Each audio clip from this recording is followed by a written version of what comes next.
बिस्मिल्लाहिर्रहमानिर्रहीम। बेटा, हमारा जो टॉपिक चल रहा है मैन्युफैक्चरिंग अकाउंट्स, और इस सिलसिले की जो आखिरी कड़ी है वो है आपकी एसओएफपी।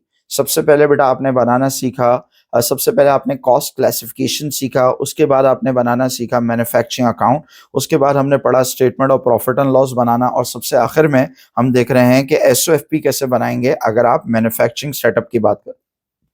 सर, एसओएफपी तकरीबन सेम होती है। और अगर हम बात करें सोल ट्रेडर के अकाउंट्स हम पढ़े हैं, और सोल ट्रेडर के अंदर असल में थोड़ा सा ये कंफ्यूजन हो जाती है बच्चों को कि सर ये तो मैन्युफैक्चरिंग है तो आप सोल ट्रेडर क्यों कह रहे हैं। सही होता ही है बेटा कि अगर आपकी फैक्ट्री है ना, तो आप या तो सिंगल ओनर होंगे, सही है, या तो आप जो है वो एक कंपनी होंगे। सही, अगर मैंने और आपने एक फैक्ट्री खोली है तो हम नॉर्मली क्या होंगे, सोल ट्रेडर होंगे, लेकिन हमने एक फैक्ट्री खोली हुई है। लेकिन अगर हम जो है वो यूनिलीवर है, तो यूनिलीवर एक पब्लिक लिमिटेड कंपनी है, तो यूनिलीवर का भी मैन्युफैक्चरिंग का काम। तो पता ये चला कि सर मैन्युफैक्चरिंग जो है वो सोल ट्रेडर की भी हो सकती है और वो कंपनी की भी हो सकती है। तो ओ लेवल्स के हम अकाउंट्स पढ़ रहे हैं, ओ लेवल या आईजीसीएसई के, तो उसमें तो बेटा जो है वो सिर्फ सोल ट्रेडर का मैन्युफैक्चरिंग हमने अकाउंट्स बनाने होते हैं। सही, थोड़ी सी गहरी बात है। अब बेटा आपको पता है नॉर्मली एसओएफपी 3 कॉलम्स में बनाते हैं, एसओएफपी 2 कॉलम्स में बन सकती है। कब सर? जब सवाल में प्रोविजन फॉर डिप्रिसिएशन भी ना दिया हुआ हो और प्रोविजन फॉर डाउटफुल डेट भी ना दिया हुआ हो, तो फिर 2 कॉलम काफी।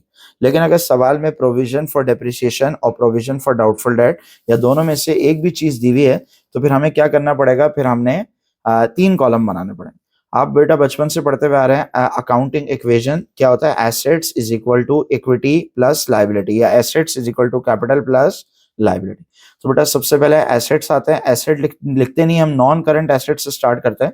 और बेटा हम जो कॉलम्स बनाते हैं, बेटा हम 3 कॉलम बनाते हैं। पहला कॉस्ट, याद है, दूसरा एक्यूमुलेटेड डिप्रिसिएशन, और तीसरा एनबीवी। सही है। तो अब बेटा चाहे वो फैक्ट्री के एसेट हो, फैक्ट्री की प्लांट एंड मशीनरी, या ऑफिस के एसेट्स हो, दोनों तरह के एसेट्स यहाँ पे आएंगे। सही है। फैक्ट्री की अगर प्लांट एंड मशीनरी है वो आ गई, कॉस्ट जितने में खरीदी थी। एक्यूमुलेटेड डिप्रिसिएशन अभी तक की टोटल डिप्रिसिएशन, जिसको प्रोविजन फॉर डिप्रिसिएशन भी कहते हैं। कैसे निकालते हैं हम पहले डिटेल में पढ़ चुके हैं कि जो सवाल में बेटा प्रोविजन दिया होगा वो भी लेंगे, एक्यूमुलेटेड या प्रोविजन के नाम से दिया होगा ट्रायल बैलेंस में, और जो इस साल की डिप्रिसिएशन हमने चार्ज की है वो भी इसमें क्या हो जाएगी, ऐड हो जाएगी। तो दोनों को ऐड करके याद है, कॉस्ट में से बेटा अभी तक की डिप्रिसिएशन माइनस करेंगे तो क्या आ जाएगी, एनबीवी, नेट बुक वैल्यू, एनबीवी। दूसरा एसेट कौन सा है बेटा, ऑफिस इक्विपमेंट, जो ऑफिस के एसेट है वो भी आ जाएंगे। कॉस्ट में से एक्यूमुलेटेड माइनस करेंगे, एनबीवी आ जाएगी।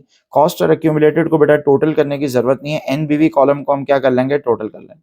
नॉन करंट एसेट्स के बाद क्या आता है बेटा, करंट एसेट। सबसे पहले क्या आती है, इन्वेंट्री। सही है। ये जो बेटा आपने सोल ट्रेडर की पहले एसओएफपी बनाई थी और अब जो आप बना रहे हैं उसमें सिर्फ एक फर्क है, और वो फर्क क्या है सर, वो सिर्फ इन्वेंट्री का फर्क है। वहां पे हम क्या करते थे, सीधा सीधा क्लोजिंग इन्वेंट्री यहाँ लिख देते थे। क्यों? क्योंकि एक ही इन्वेंट्री होती थी वहां पे हमारे पास। लेकिन हमने पढ़ा बेटा कि मैन्युफैक्चरिंग एनवायरनमेंट में 3 तरह की इन्वेंट्री होती है। कौन कौन सी? Raw material, work in progress, और फिनिश गुड्स। तो बेटा ये तीनों क्लोजिंग हम लेंगे, रॉ मटेरियल की भी क्लोजिंग लेंगे, वर्क इन प्रोग्रेस भी क्लोजिंग, और फिनिश गुड्स की भी क्लोजिंग। 3 तरह की इन्वेंट्री की सर एक और मिसाल दे दें। मिसाल बहुत इजी है। सही है कि भाई बहरिया टाउन है। सही। अब बहरिया टाउन में जो है वो कंस्ट्रक्शन का इनका काम है, आपको पता है रियल स्टेट बिजनेस है। तो अब यह है बेटा कि रॉ मटेरियल, या तो इन्वेंट्री हमारे पास रॉ मटेरियल की पड़ी हुई होगी, मतलब बेटा सीमेंट के बैग्स पड़े होंगे, सरिया पड़ा होगा, और टाइल्स पड़े होंगे, सैनिटरी पड़ी हुई होगी, इलेक्ट्रिकल गुड्स पड़ी होंगी, वायरिंग पड़ी हुई होगी, स्विचेस पड़े होंगे, फैंस पड़े होंगे। तो ये सब क्या है, ये रॉ मटेरियल पड़ा हुआ है। वर्क इन प्रोग्रेस का मतलब बेटा आधा घर बन गया और आधा नहीं बना, सही, स्ट्रक्चर बन गया, फिनिशिंग नहीं हुई। तो जितने भी बेटा घर बने हुए, अब ये घर जो है वो मलिक रियाज साहब के लिए वो तो नॉन करंट एसेट नहीं है ना, क्योंकि इन्होंने यूज के लिए थोड़ी घर बनाए सारे, ये तो बेचने के लिए बनाए, तो उनके लिए तो इन्वेंट्री है ना। तो जितने भी बेटा इनकम्प्लीट घर है वो क्या है, आपके वर्क इन प्रोग्रेस। सही, इनकम्प्लीट घर।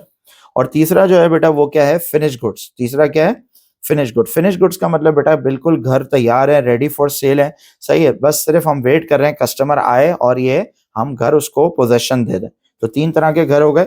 या तो भाई घर तो 3 तरह के नहीं है, इन्वेंट्री 3 तरह की है, रॉ मटेरियल फॉर्म में होगी, या वर्क इन प्रोग्रेस, या फिनिश गुड्स। तीनों को ऐड कर लेंगे बेटा। इनको हम फर्स्ट कॉलम में क्यों लिख रहे हैं, ताकि हम उसको सेकंड, आपको पता है फर्स्ट कॉलम में नॉर्मली यहाँ पे सिर्फ वो आता है ट्रेड रिसीवेबल्स और प्रोविजन, और ये नॉन करंट एसेट। लेकिन यहाँ पे बेटा फर्स्ट कॉलम में 3 तरह की इन्वेंट्री भी हम लिखेंगे। अब आ जाता है ट्रेड रिसीवेबल्स। आपको पता है ट्रेड रिसीवेबल जो आता है वो आता है after bad debt. Bad debt बेटा हम यहाँ शो नहीं करते, वो पहले ही माइनस कर देते हैं। तो हम बार बार पढ़ते हैं बेटा, it's bad to show bad debt in SOFP, यहाँ शो नहीं करेंगे, वो पहले ही माइनस कर देंगे। जैसे अगर 12,000 है ट्रेड रिसीवेबल, उसमें से 2,000 बैड डेट हो गया तो कितना बचेगा यहाँ पे 10,000। फिर वो जो 10,000 है बेटा वो सारे हाजी सनाउल्ला नहीं है, इसमें से कुछ राना सनाउल्ला भी है, सही। और इसमें से हम क्या करेंगे, परसेंटेज लगाएंगे। अब जो परसेंटेज है बेटा, फॉर एग्जांपल 5% है, तो 10,000 पे हम लगा देंगे 5%, ये आ गया। और 10,000 में से 5%, ये 500 माइनस कर दिया तो ये आ गया 9,500। तो बच्चे दोनों वैल्यूज लिख देते हैं, लेकिन ये नेट नहीं करते, ये नेट करना जरूरी है, इसका अक्सर 1 मार्क होता है। ट्रेड रिसीवेबल के बाद बेटा आपको पता है अदर रिसीवेबल्स आता है, ये वही है एसओएफपी जो आपने पहले पढ़ी है बचपन में। अदर रिसीवेबल्स में बेटा 2 चीजें आती है, एक प्रीपेड एक्सपेंस और एक अक्रूड इनकम। फिर और क्या आता है बेटा, बैंक या कैश। अगर बैंक या कैश दिया हुआ है तो वो हम यहाँ पे लिख लेंगे। बेटा ये सारे करंट एसेट्स हम ऐड करेंगे। करंट एसेट्स की मैं बार बार सीक्वेंस भी बताता हूँ। ये जो सीक्वेंस होती है बेटा, ये ऑर्डर ऑफ लिक्विडिटी में होती है। क्या मतलब बेटा, रॉ मटेरियल अगर इन्वेंट्री है ना, तो उसको जो है वो कन्वर्ट करना कैश में, उसमें बहुत टाइम लगेगा। क्यों, पहले raw material work in progress बनेगी, फिर वर्क इन प्रोग्रेस क्या बनेगी, फिनिश गुड्स बनेगी, फिर फिनिश गुड्स जब इन्वेंट्री बिकेगी तो वो रिसीवेबल्स में चले जाएगी, सही है। और फिर उसके बाद उससे पैसे आएंगे, तो बेटा उससे जल्दी पैसे आ सकते हैं, अदर रिसीवेबल्स को हम यूज कर लेंगे उससे जल्दी, सही। और उससे जल्दी हम बैंक से पैसे निकलवा सकते हैं, और सबसे जल्दी कैश से। तो ये भाई रिवर्स ऑर्डर होता है, डिसेंडिंग ऑर्डर फॉर लिक्विडिटी होता है, इसको हमने फॉलो करना है। बेटा नॉन करंट और करंट एसेट दोनों को ऐड करेंगे तो क्या आ जाएंगे, टोटल एसेट्स आ जाएंगे, टोटल एसेट्स। एसेट्स के बाद क्या आता है, अकाउंटिंग इक्वेशन आपने पढ़ी है, equity and liability, assets is equal to equity plus liability. तो हम बेटा हेडिंग डाल देंगे इक्विटी एंड लायबिलिटी। कैसा आएगा बेटा इक्विटी एंड लायबिलिटी, सबसे पहले ओपनिंग कैपिटल, क्या आ जाएगा, ओपनिंग कैपिटल। ये वही है जैसे हम सोल ट्रेडर में पढ़ते हैं, सोल ट्रेडर में कैसे बनाते हैं भाई, opening capital eight profit less drawing. Manufacturing में भी ऐसे ही होगा, अगर हम किसके बना रहे हैं, सोल ट्रेडर के जो है वो अकाउंट्स बना रहे हैं, मतलब कैसे मैं समझाऊं, जो बेटा मैन्युफैक्चरिंग है वो हमने पहले भी बात की, वो सोल ट्रेडर की भी हो सकती है, कंपनी की भी। ओ लेवल में सिर्फ सोल ट्रेडर की होती है, इसकी मैं अभी डिटेल में नहीं जा रहा, आप लोग परेशान होंगे। ए लेवल की जो वीडियोस होंगी उसमें फिर हम बात करेंगे कि वहां पे जो हम मैन्युफैक्चरिंग अकाउंट्स बनाते हैं वो कंपनी के बनाते हैं। अच्छा अब आप मुझे बताएं सोल ट्रेडर का कैपिटल कैसे आता है, opening capital eight profit less drawing. Manufacturing में भी ऐसे ही आएगा। पार्टनरशिप में कैपिटल कैसे आता है बेटा, पार्टनरशिप में 2 चीजें आती है, capital account and current accounts. क्या आता है, capital accounts and current account. Company अगर आपने पढ़ लिया है तो कंपनी में कैपिटल कैसे आता है, कंपनी में कैपिटल आता है इक्विटी एंड रिजर्व्स के नाम से। किस नाम से आता है, इक्विटी एंड रिजर्व्स। तो बेटा सोल ट्रेडर के अंदर जो तरीके से आता है वहां यहाँ पे भी वैसे ही करेंगे, क्योंकि सोल ट्रेडर के मैन्युफैक्चरिंग अकाउंट बना रहे हैं। ओपनिंग कैपिटल आ गया बेटा add profit for the year, सही है। प्रॉफिट से आपको पता है कैपिटल बढ़ता है तो ऐड करेंगे, लॉस से कैपिटल बढ़ता है कम होता है तो लेस करेंगे। इसमें एक और चीज भी आ सकती है जो बहुत रेयर होती है, वो होती है एडिशनल इन्वेस्टमेंट। अगर ड्यूरिंग द ईयर बेटा ओनर और पैसा लगा रहा है तो वो एडिशनल इन्वेस्टमेंट भी इसमें ऐड होगी, जो कि बहुत रेयर होती है। माइनस करेंगे ड्राइंग, बेटा ड्राइंग चाहे कैश फॉर्म में हो या गुड्स फॉर्म में हो, या नॉन करंट एसेट की भी ड्राइंग हो सकती है। कि अगर वो कह रहा है भाई ओनर जो है वो बिजनेस का कंप्यूटर घर ले गया अपने पर्सनल यूज के लिए, तो क्या एंट्री बनाएंगे, ड्राइंग डेबिट। और office equipment credit, office equipment को कम कर दें। तो अगर ड्राइंग ऑफ गुड्स होगी या drawing of non current asset होगी तो वो भी यहाँ ऐड कर देंगे। Opening capital add profit less drawing. अब जो आ गया ये क्लोजिंग कैपिटल आ गया। क्लोजिंग कैपिटल को लेबल करने की जरूरत नहीं होती है, अंडरस्टूड है कि अगर हम ओपनिंग कैपिटल से चले तो एंड कहाँ पे हुआ हमारा, क्लोजिंग कैपिटल। सही, ओपनिंग कैपिटल बेटा हमेशा सवाल में गिवन होता है। सही है जी। एसेट्स हो गया बेटा, इक्विटी हो गई, आखिरी चीज लायबिलिटी। जैसे पहले नॉन करंट एसेट आता है बाद में करंट एसेट, ऐसे ही पहले नॉन करंट लायबिलिटीज आती है बाद में करंट लायबिलिटी।